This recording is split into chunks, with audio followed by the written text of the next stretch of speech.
ओली जी, भारत और नेपाल हमेशा राम लक्ष्मण की तरह रहे हैं और आप तो अक्सर रामायण के बारे में बात करते रहते हैं।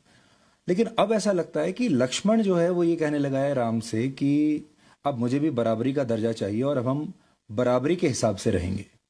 भूगोल में, जनसंख्या में छोटे और बड़े हो सकते हैं, मगर हम हमेशा से सार्वभौम समानता की बात करते हैं। ये पुराने जमाना नहीं है, ये कॉलोनियल एरा नहीं है, ये एरा स्वाधीनता का एरा है, पारस्परिक सम्मान का एरा है। तो आप कह रहे हैं कि अब आप भारत को बॉस मानने से इनकार करते हैं, उसी पर बहस है। अब भारत अगर कल समझता होगा, आज भारत अपने को बॉस नहीं समझता, इसलिए उस पर बॉस का। और आपको लगता है कि बॉस नहीं समझता लेकिन बड़ा भाई समझता है? और हमारे संस्कारों में तो बड़े छोटे का हमेशा जो प्रेम बना रहता है। देखिए, आप 68 साल के हैं, मोदी जी 70 साल के हैं, तो ऐसे भी आपके बड़े भाई हुए, तो आप भी कभी भी फोन उठाकर उनसे सीधे बात कर सकते? व्यक्तिगत तौर से हाँ, व्यक्तिगत तौर से वो हमसे बड़े हैं उम्र के हिसाब से। जब हम दो प्राइम मिनिस्टर बैठेंगे तो दो प्राइम मिनिस्टर बैठेंगे, बड़ा प्राइम मिनिस्टर छोटा प्राइम मिनिस्टर नहीं, दो सोवरेन कंट्री के प्राइम मिनिस्टर्स बैठेंगे। कई देश के प्राइम मिनिस्टर, प्रेसिडेंट्स बहुत छोटे उम्र के हैं, अभी बहुत छोटे उम्र के। जब हम पॉलिटिक्स में लगे तब वो पैदा भी नहीं हुए थे। बिल्कुल ऐसे छोटे उम्र के हैं, फिर भी प्रेसिडेंट हैं। बड़े राष्ट्र के हों, छोटे राष्ट्र के हों, प्रेसिडेंट हैं। हर प्रेसिडेंट के साथ उनका बराबरी का रिश्ता होगा, प्राइम मिनिस्टर का बराबरी का रिश्ता होगा, हेड ऑफ द गवर्नमेंट की वजह से हिसाब से। इसमें मोदी जी को कोई एतराज नहीं है। मोदी जी बराबरी की हैसियत से संबंध बनाने में उनको कोई एतराज नहीं है, मगर मेरे बातों को लेकर कि मोदी जी का बराबरी का प्राइम मिनिस्टर हूं बोला, इसको बुरा मानने वाले बहुत लोग हैं, तो मैं क्या करूं? नेपाल को तो चीन के खिलाफ कोई स्टेटमेंट देना चाहिए था। जैसा कि देखिए, भारत को बहुत समर्थन मिला बाकी देशों से, जो लोगों ने कहा कि इस तरह का वायलेशन एलएसी का नहीं होना चाहिए, लेकिन नेपाल ने नहीं दिया, बल्कि नेपाल ने कहा कि अब मुझे भी मेरी टेरिटरी चाहिए। आपकी बात जरा भटकाने वाले हैं, बुरा मत मानिएगा। आपको मैं समझाऊं, दिल्ली ने 8वां एडिशन अपना मैप पब्लिश करवाया। कश्मीर और लद्दाख का बात था, वहीं पर सीमित रहता हो जाता, उसमें नेपाल का टेरिटोरी को शामिल करने का कोई ज़रूरत नहीं था। हमने उस नक्शे के ऊपर डिप्लोमेटिक नोट भेजा, वार्ता का प्रस्ताव रखा, और वार्ता के जरिए यहाँ पर मिसअंडरस्टैंडिंग नहीं होना चाहिए, इसको समाधान करना चाहिए। आप लोगों ने जो 8वां एडिशन छपवाया, ये ठीक नहीं हुआ, ये हमने बोला, उसका कोई पॉजिटिव रेस्पॉन्स भी नहीं हुआ। अब गलवान से हमारा क्या लेना देना है? आप नक्शा छपवाते हैं उसी वक्त, तो हमको लिखना पड़ा कि ये नहीं करना चाहिए था जी। और फिर रास्ता बनवाया गया हमारे टेरिटरी पर, और इनागुरेशन किया गया, उद्घाटन। हमने फिर डिप्लोमेटिक नोट लिखा, रिक्वेस्ट किया, बातचीत किया जाए, ये ठीक नहीं हुआ। गलवान से क्या लेना देना है? वहां उद्घाटन होता है, हमने विरोध किया उद्घाटन का, गलवान से मिलाकर उद्घाटन क्यों किया गया? उसी वक्त उद्घाटन करने का क्या जरूरी था?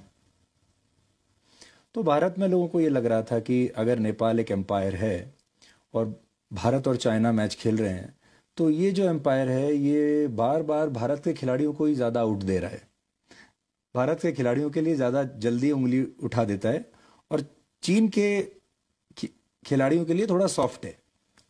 ऐसा नहीं है, ये एक इम्प्रेशन है, गलत इम्प्रेशन है। ऐसा कोई एविडेंस नहीं है, हो ही नहीं सकता।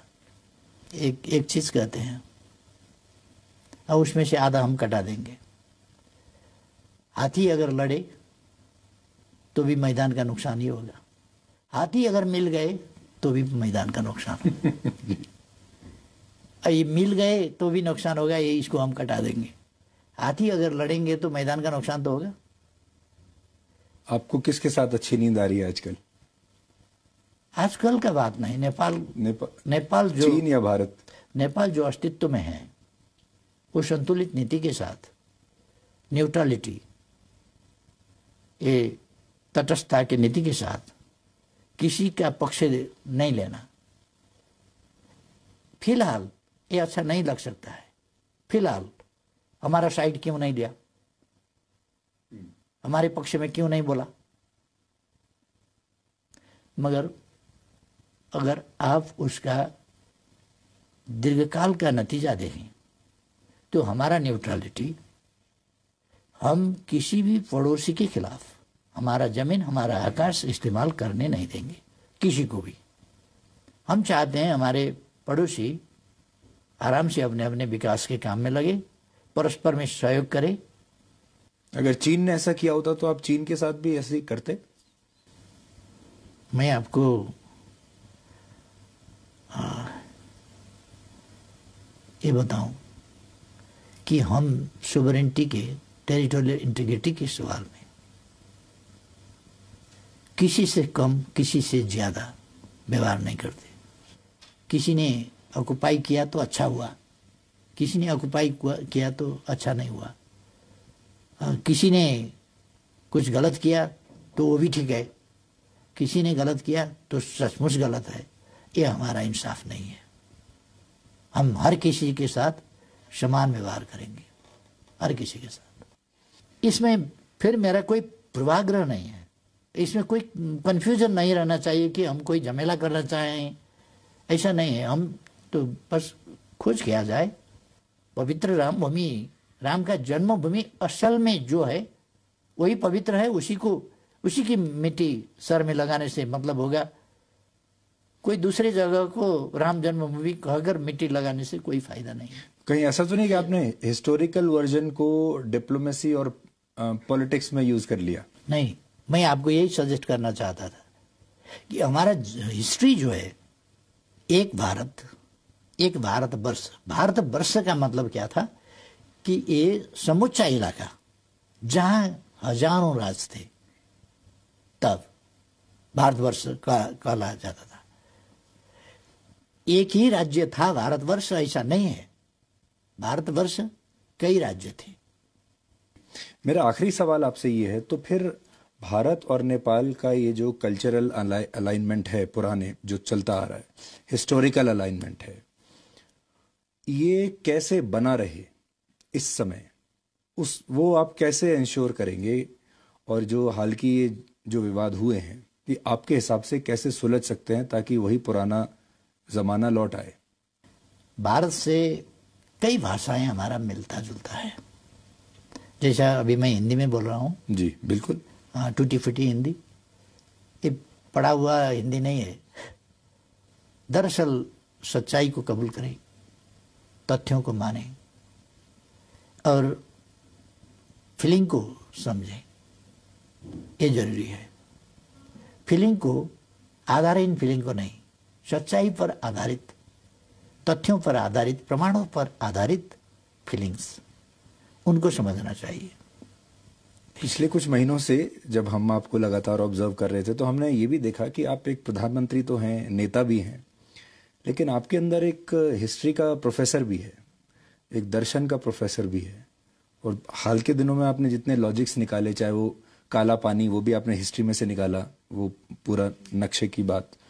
रामायण के बारे में आपने कहा, वो भी आपने पूरा माइथोलॉजी से और हिस्ट्री से ही निकाला। तो बहुत सारी चीजें आप आजकल निकाल रहे हैं। तो कई बार मुझे लगता है कि भारत के जो नेता हैं या सरकार है, उसको एक प्रधानमंत्री और सरकार से नहीं, एक हिस्ट्री के प्रोफेसर से भी डील करना पड़ेगा। तो इसलिए हिस्ट्री, एक आपके साथ शायद हिस्ट्री पर भी वाद विवाद करने की जरूरत पड़े।